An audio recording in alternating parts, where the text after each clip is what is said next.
વિદ્યાર્થી મિત્રો, ધોરણ 10 ગણિત પ્રકરણ 2 બહુપદીઓ બેઝિકના ભાગ 2માં આપનું સ્વાગત છે। આગળનો જે વિડીયો હતો એનો તમે બરાબર અભ્યાસ કર્યો હશે। હવે આપણે આગળ જોઈએ તો બહુપદીના શૂન્યો અથવા બીજ અથવા તો ઉકેલ કોને કહેવાય? શૂન્ય એટલે શું? શૂન્ય, બીજ કે ઉકેલ ત્રણે એક જ વસ્તુ છે, તો એ કોને કહેવાય? તો આપણે જોઈ ગયા કે બહુપદી છે એને આપણે સંકેતમાં px વડે દર્શાવવામાં આવે છે। જેમ કે અહીંયા એક બહુપદી છે px બરાબર x વર્ગ માઇનસ x માઇનસ 6, તો આ એક દ્વિઘાત બહુપદી છે। તો આ બહુપદીનું શૂન્ય કોને કહેવાય? બીજ કોને કહેવાય? ઉકેલ કોને કહેવાય?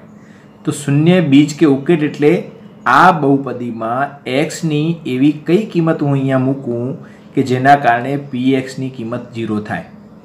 તો જે x ની કિંમત માટે px ની કિંમત 0 થાય તેને બહુપદીનું શૂન્ય કહેવામાં આવે છે। જે x ની કિંમત માટે px નું મૂલ્ય શૂન્ય મળે તેને બહુપદીનું શૂન્ય કહેવામાં આવે છે। જેમ કે અહીંયા આપણે એક ઉદાહરણ લીધો છે કે px બરાબર x વર્ગ માઇનસ x માઇનસ 6। હવે એમાં જો તમે x ની જગ્યાએ -2 મૂકો અહીંયા, તો -2 નો વર્ગ એટલે 4 થાય। અહીંયા x ની જગ્યાએ -2 મૂકો તો માઇનસ માઇનસ પ્લસ થઈ જાય એટલે 4 ને 2 6 થાય, અને 6 માંથી 6 જાય એટલે px કેટલા થઈ ગયા? શૂન્ય થઈ ગયા। px નું મૂલ્ય કેટલો થઈ ગયો? શૂન્ય થઈ ગયો।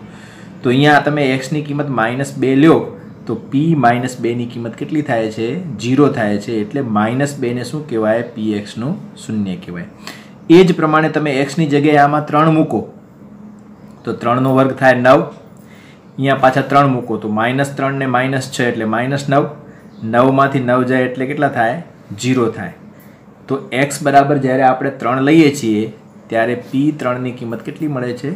શૂન્ય મળે છે। તો 3 ને પણ શું કહેવાય? બહુપદીનો શૂન્ય કહેવાય। તો અહીંયા તમે જોઈ શકો છો કે બહુપદીના શૂન્ય 2 મળે છે। શું કામ 2 મળે છે? કારણ કે આ દ્વિઘાત બહુપદી છે।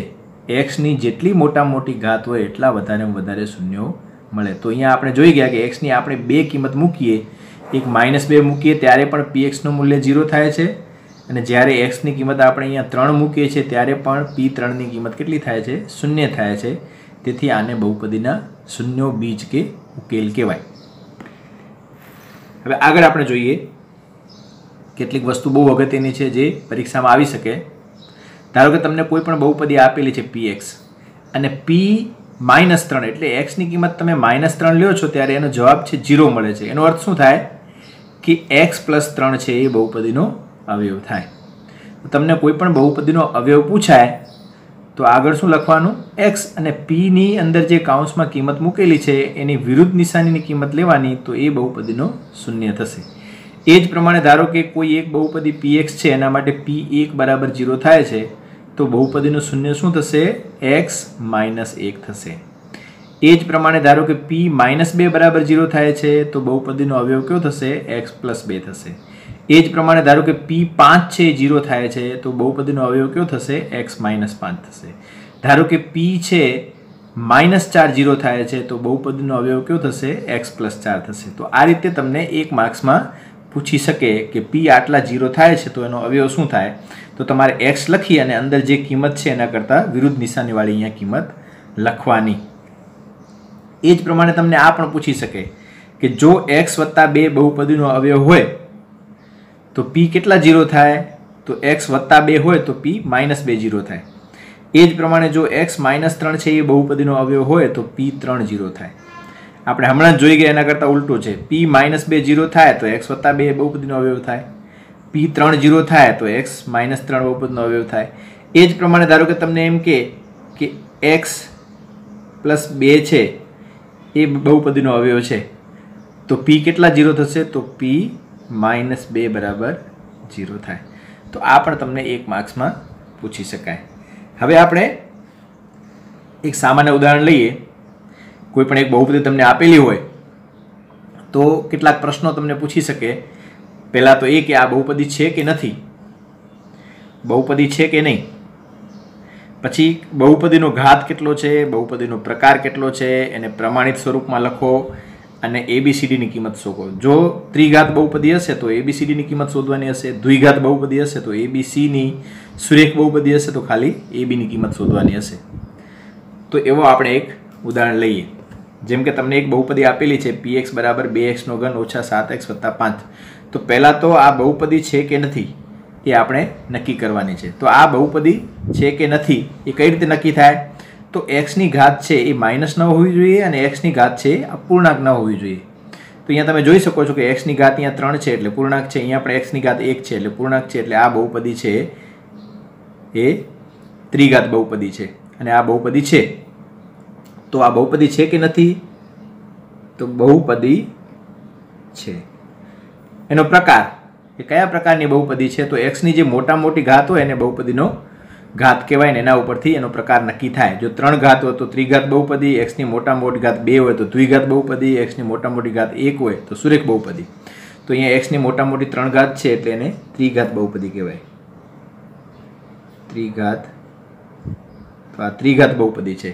પછી તમને પૂછે કે બહુપદીનું ઘાત શું? તો એક્સની જે મોટી ઘાત હોય એને બહુપદીનું ઘાત કહેવાય. તો એક્સની મોટી ઘાત આમાં 3 છે તો બહુપદીનું ઘાત શું થશે? 3 થશે. ઘાત છે એ 3 થાય.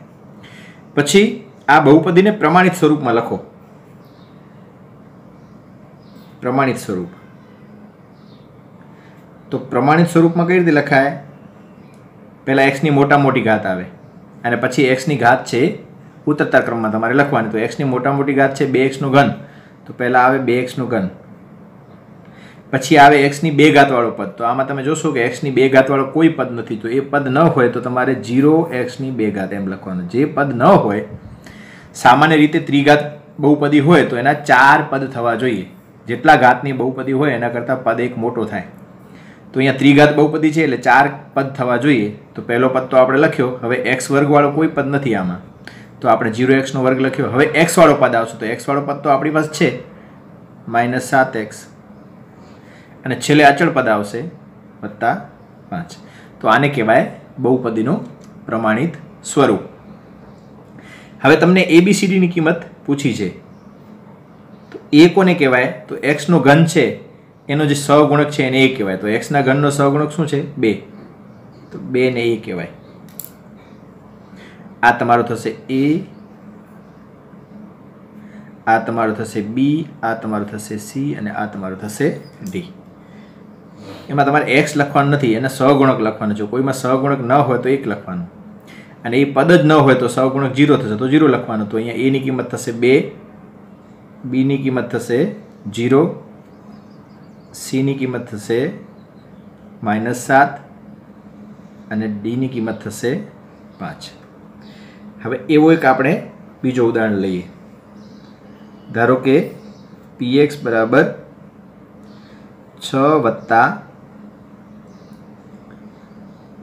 7x2. તો આના વિશે તમારે ઉપરના બધા જ પ્રશ્નો છે એનો જવાબ આપવાનો છે. ઉપર જે પ્રશ્નો હમણાં પૂછાઈ ગયા એ બધાનો જવાબ તમારે આપવાનો છે. પહેલાં તો બહુપદી છે કે નથી? તો તમે જો એક્સની મોટી ઘાત કેટલી છે? 2 છે અને એક્સની ઘાત કેવી છે? પૂર્ણાંક છે એટલે બહુપદી છે. બહુપદી છે. હવે બહુપદીનો પ્રકાર તો આમાં એક્સની મોટી ઘાત કેટલી છે? 2 છે. તો 2 ઘાતવાળી બહુપદીને શું કહેવાય? દ્વિઘાત બહુપદી કહેવાય. તો આનો પ્રકાર થશે દ્વિઘાત બહુપદી. પછી બહુપદીની ઘાત કેટલી થશે? તો બહુપદીમાં એક્સની જે મોટી ઘાત હોય એને બહુપદીનું ઘાત કહેવાય. તો એક્સની મોટી ઘાત છે 2 એટલે બહુપદીનું ઘાત થશે 2. પછી એને પ્રમાણિત સ્વરૂપમાં કઈ રીતે લખાય?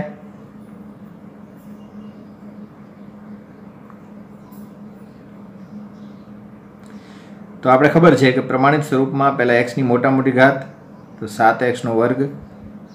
હવે આના કરતાં એક્સની એક નાની ઘાત આવે. પહેલાં એક્સની 2 ઘાત પછી એક્સની 1 ઘાત. તો એક્સ વાળો કોઈ પદ નથી એટલે 0x અને છેલ્લે અચળ પદ 6. તો આને કહેવાય બહુપદીનું પ્રમાણિત સ્વરૂપ. હવે તમને પૂછે છે કે ABCની કિંમત શોધો, કારણ કે આ દ્વિઘાત બહુપદી છે એટલે આમાં D નહીં આવે, A, B ને C આવશે. તો આ A, આ થશે B અને આ થશે C. તો આપણે A ની કિંમત થશે 7, B ની કિંમત થશે 0, અને c ની કિંમત થશે 6. આ જ પ્રમાણે એક જોઈએ હજી px બરાબર 2 ઓછા x વર્ગ વત્તા x ઘન. તો આ બહુપદી છે કે નથી?